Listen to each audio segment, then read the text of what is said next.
The following scenario is hypothetical and presented for educational and entertainment purposes. Imagine a world where every journey begins and ends with sheer human effort. No rolling carts, no spoked wheels to smooth the path, no pulleys greased by axle ingenuity. In this world, the first humans still wrestle with massive stones, dragging them across plains and riverbeds with nothing but ropes, levers, and brute muscle. The moment most of our histories hail as inevitable, the wheel, never occurs, and with it, the quiet hum of industrial revolution never takes shape. Trade is local, cities are small, and even language evolves differently, for messengers are slowed by terrain and exhaustion. The horizon, once a line of possibilities, is a wall of distance and impossibility. The scientific implications ripple faster than the imagination allows. Engineering in its earliest form is confined to static structures, huts, walls, and bridges built stone by stone, timber by timber, as simple as a child stacking blocks. Transportation becomes a field of ritualized effort, a daily negotiation with friction, incline, and gravity. Without the wheel, physics itself seems to mock human ambition. The principle of rotational motion is discovered, yes, but only in abstract experiments with spheres rolling down inclines, not applied to everyday life. Without applied mechanics, tools evolve more slowly, and society's comprehension of leverage, torque, and momentum remains theoretical rather than practical. Even ecosystems feel the change. Caravans never stretch across continents. Animals of burden are overtaxed and die more frequently, leading humans to domesticate fewer species. Cities hug rivers and coasts not because of commerce alone, but because waterborne transport is the only efficient way to move bulk goods. Forests remain denser, deserts less penetrated, mountain passes almost mythical in their inaccessibility. The great spread of ideas, foods, and innovations, the agricultural and metallurgical blooms of distant lands, occurs in staggered waves like gentle ripples rather than the tidal surges we know. Culturally, time itself feels different. Generations grow up believing the limits of their world are natural. The distance between two villages is measured not in miles, but in days of walking. Children learn stories about travelers who crossed mountains over years, not hours, and these stories become legends, cautionary tales of human limitation. Knowledge becomes localized. Every village rediscovers solutions already found elsewhere. But without the wheel to amplify efficiency, discoveries don't accumulate quickly. Inventions are trapped in isolation, and the notion of progress is both slower and more fragmented. Yet humans are stubborn and inventive. Lacking wheels, they experiment relentlessly with alternatives. Sleds with runners, rolling logs as temporary platforms, even rudimentary maglev-like devices using magnetized stones in some imagined parallel physics. Each workaround leads to strange, divergent engineering paths. Architecture grows more vertical. Pulley systems and ramps become the hallmark of large-scale construction. Elevators, powered by humans or animals, replace wheeled carts. Metallurgy adapts to this reality as well, prioritizing durable levers and bearings over circular axles.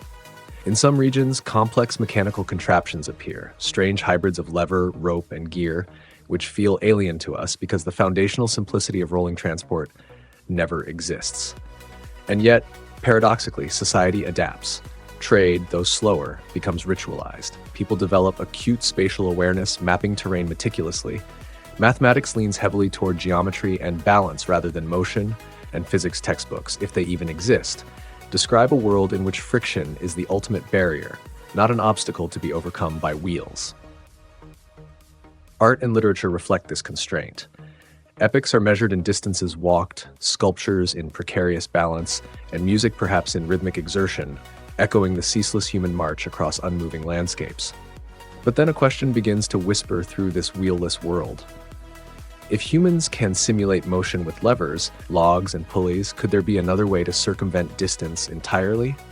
A brilliant mind, somewhere in an isolated city, begins experimenting with devices that hover, glide, or even float, as if mocking the very absence of the wheel.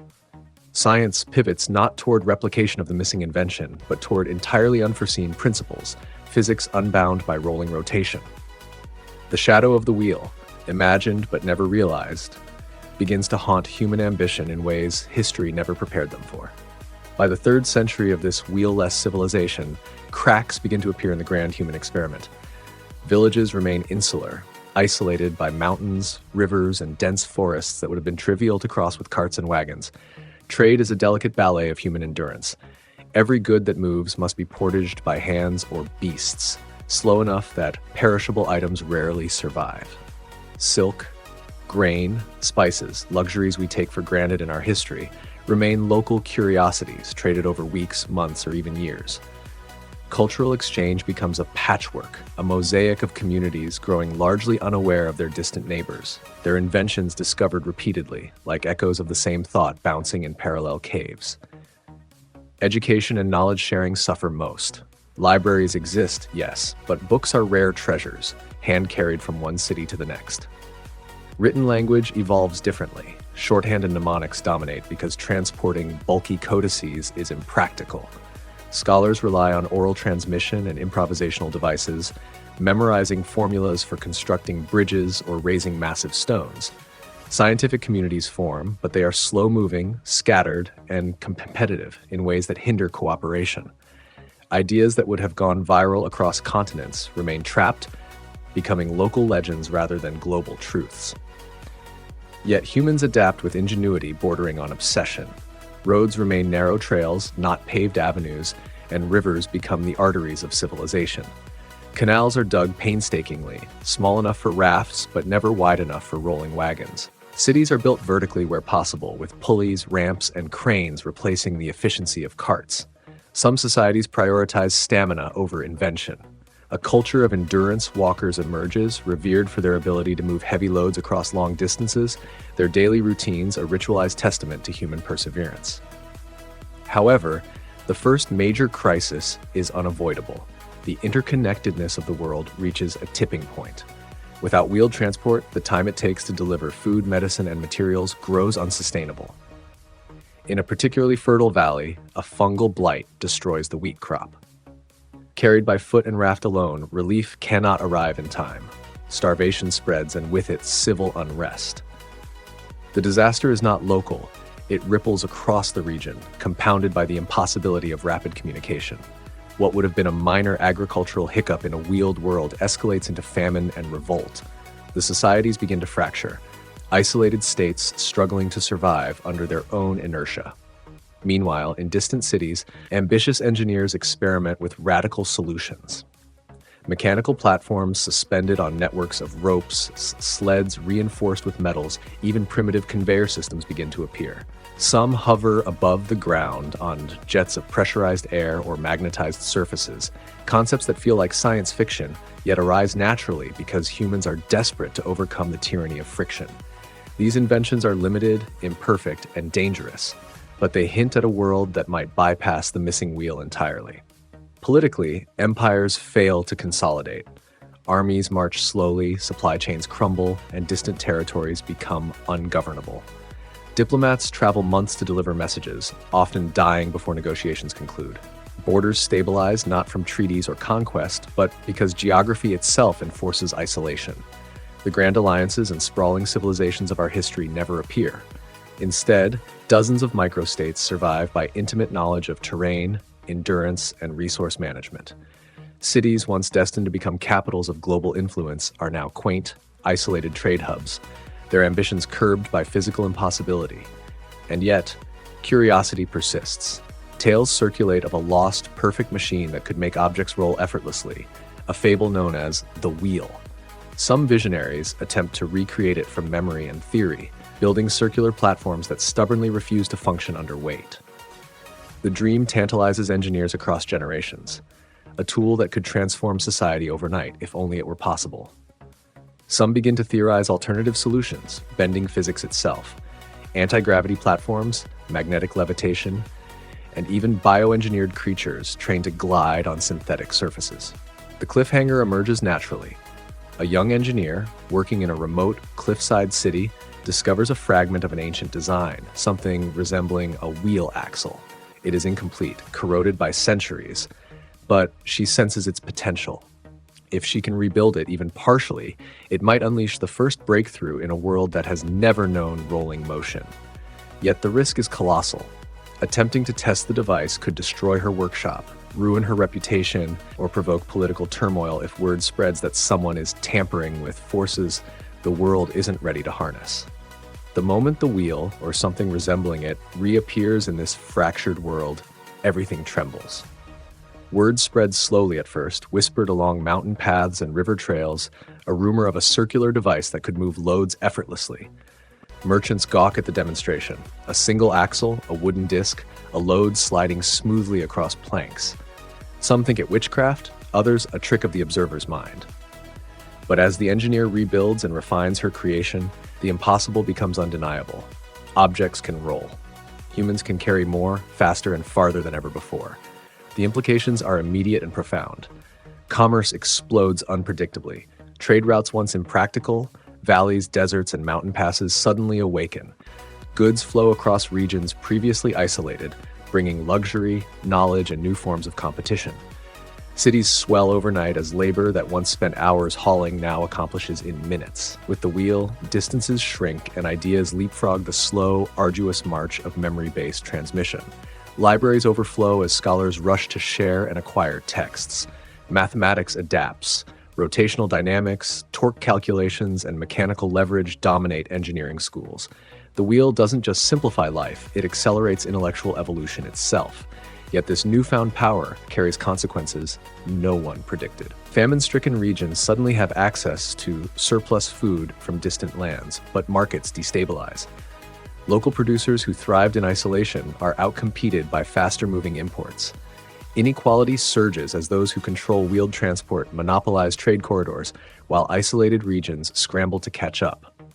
Political boundaries, long held stable by geography and endurance, tremble under the sudden mobility of armies, diplomats, and messengers.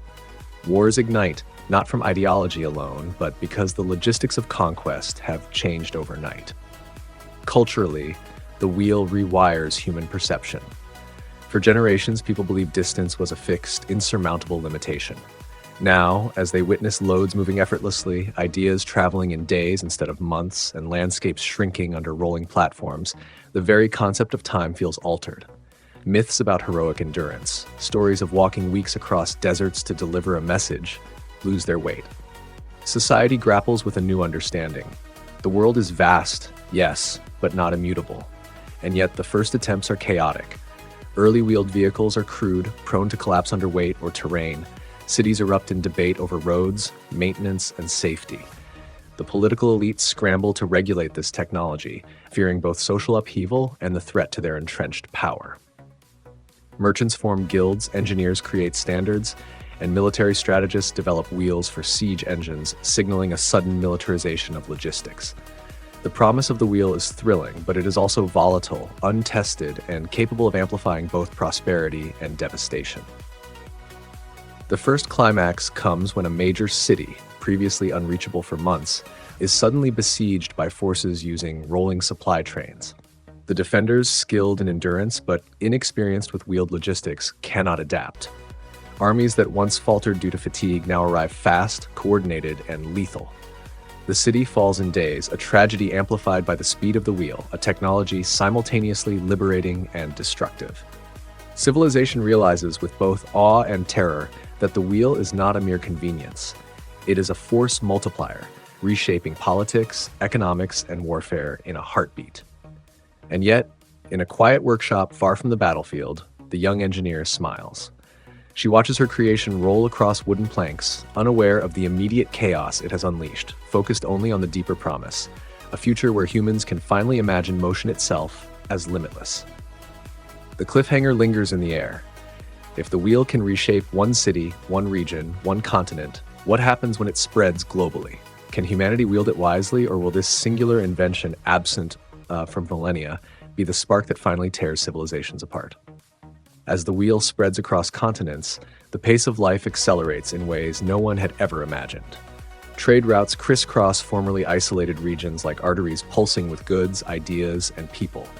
Grain flows from fertile plains to desert cities, spices traverse mountains in days, and rare metals appear in workshops far from their natural veins. Markets erupt with both opportunity and chaos, as local producers struggle to adapt to the sudden influx of faster, cheaper, and more abundant resources. Economies once bound by distance now race toward integration. But integration brings inequality, competition, and friction of a new kind: political, social, and cultural. Science and engineering evolve almost overnight. With rolling platforms enabling the movement of heavier objects, massive construction projects become feasible. Bridges span previously impossible chasms, massive aqueducts channel water to burgeoning cities, and architects experiment with vertical designs never possible when materials had to be dragged laboriously across landscapes. Mathematics shifts as rotational dynamics, torque, and mechanical advantage dominate curricula. Even the arts respond. Theaters are rebuilt with massive, moving stage machinery. Music adapts to new instruments transported over great distances. And literature explodes with stories of journeys that can now be taken in hours instead of months. Communication accelerates too. Messages traverse continents in a fraction of the time, allowing diplomatic negotiations that once took years to happen in weeks. Empires, long prevented by geography from expanding, suddenly see the possibility of global influence. Borders are redrawn, not by topography alone, but by the reach of wheeled transport. The world's political map, once constrained by mountains, rivers, and deserts, begins to shift, sometimes violently. Regions that were stable under isolation now face the unpredictability of interconnectedness. Alliances form and collapse almost overnight, and conflict is amplified by mobility. But not all changes are beneficial. Natural disasters are no longer contained locally. Earthquakes, floods, and famines now ripple globally because resources and populations are more intertwined. Epidemics travel faster along trade routes, devastating regions unprepared for the velocity of disease. The same technology that brings prosperity also spreads risk. Wealth accumulates in hubs that control transport corridors, while peripheral regions struggle to adapt. Social stratification deepens, and the world's newfound mobility creates opportunities for both visionary collaboration and ruthless exploitation. Amid this transformation, new technologies build upon the wheel, creating cascading effects no one could predict. Spoked wheels, bearings, and carts evolve into complex vehicles. Wind and water-powered machines integrate rolling mechanisms, producing mills, presses, and machines of staggering scale. Societies that were once isolated begin to share not just goods, but entire systems of governance, law, and education. The wheel becomes the backbone of civilization, and yet its adoption is uneven. Some cultures resist, clinging to older methods, creating pockets of anachronism where humans still drag loads by hand like living fossils of pre-wheel times. The second major climax emerges when a continent-wide network of rolling transport, roads, canals, and mechanical infrastructure reaches a tipping point. A single innovation, a massive wheeled vehicle capable of carrying unprecedented weight, sets off a chain reaction.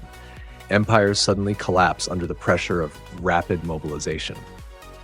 Cities, once secure, find themselves vulnerable to sieges, trade hubs become targets for conquest, and populations migrate at speeds previously unimaginable. The world is not just faster, it is transformed. Human civilization, which had been constrained for millennia by absence, now confronts the intoxicating and terrifying power of mobility. And yet, the young engineer from the cliffs watches from afar, the first wheel finally stabilized under her careful design. She sees the chaos it has unleashed and feels a strange duality: pride in the ingenuity of her creation, fear for the havoc it has wrought. The cliffhanger lingers in the air. This simple circular invention, once absent, now realized, holds the power to create, to connect, and to destroy on a scale humanity has never experienced. How the world navigates the consequences of rediscovering the wheel remains uncertain, a question as vast and rolling as the device itself.